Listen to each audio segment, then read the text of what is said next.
Bonjour les enfants, aujourd'hui vous allez connaître la fin de l'histoire de Blanche-Neige. La pomme avait été traitée avec tant d'art que seule la moitié rouge était empoisonnée.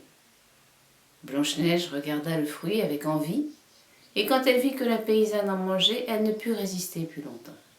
Elle tendit la main et prit la partie empoisonnée de la pomme. À peine y eut-elle mis ses dents qu'elle tomba morte sur le sol. La reine la regarda de ses yeux méchants, ricana et dit « Blanche comme neige, rose comme sang, noire comme ébène, cette fois-ci les nains ne pourront plus te réveiller. » Et quand elle fut de retour chez elle, elle demanda au miroir « Miroir, miroir joli, qui est la plus belle au pays ?» Celui-ci répondit enfin « Madame la reine, vous êtes la plus belle du pays. » Et son cœur jaloux trouva le repos pour autant qu'un cœur jaloux puisse le trouver. Quand, au soir, les petits nains arrivèrent chez eux, ils trouvèrent Blanche-Neige étendue sur le sol, sans souffle.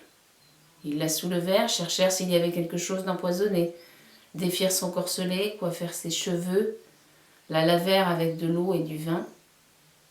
Mais rien n'y fit, la chère enfant était morte, et morte elle restait.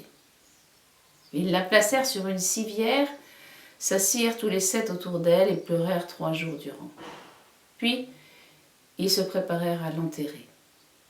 Mais elle était restée fraîche comme un être vivant, et ses jolies joues étaient roses comme auparavant. Ils dirent « Nous ne pouvons la mettre dans la terre noire. » Ils fabriquèrent un cercueil de verre transparent, où on pouvait la voir de tous les côtés. Ils l'y installèrent, et écrivirent dessus son nom en lettres d'or, en ajoutant qu'elle était fille de roi.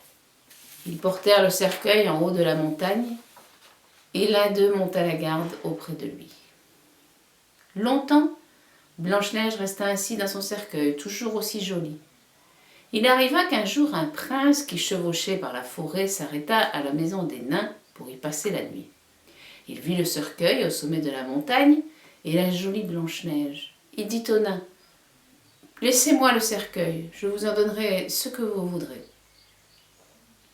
Mais les nains répondirent « Nous ne vous le donnerons pas car nous ne vous le donnerons pas pour tout l'or du monde. » Il dit « Alors donnez-le-moi pour rien, car je ne pourrai plus vivre sans voir Blanche-Neige. Je veux lui rendre honneur et respect comme à ma bien-aimée. »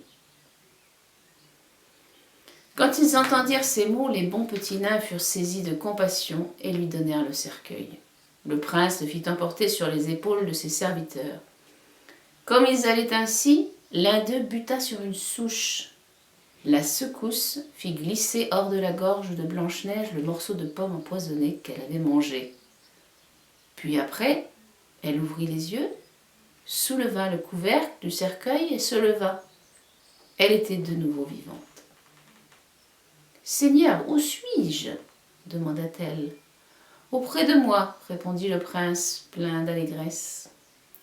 Il lui raconta ce qui s'était passé, ajoutant « Je t'aime plus que tout au monde, viens avec moi, tu deviendras ma femme. » Blanche-Neige accepta, elle l'accompagna et leurs noces furent célébrées avec magnificence et splendeur.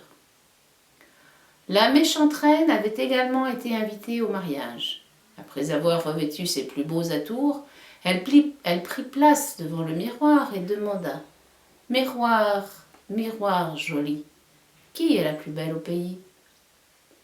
Le miroir répondit « Madame la reine, vous êtes la plus belle ici, mais la jeune souveraine est 1000 fois plus belle. » La méchante femme proféra un affreux juron et elle eut si peur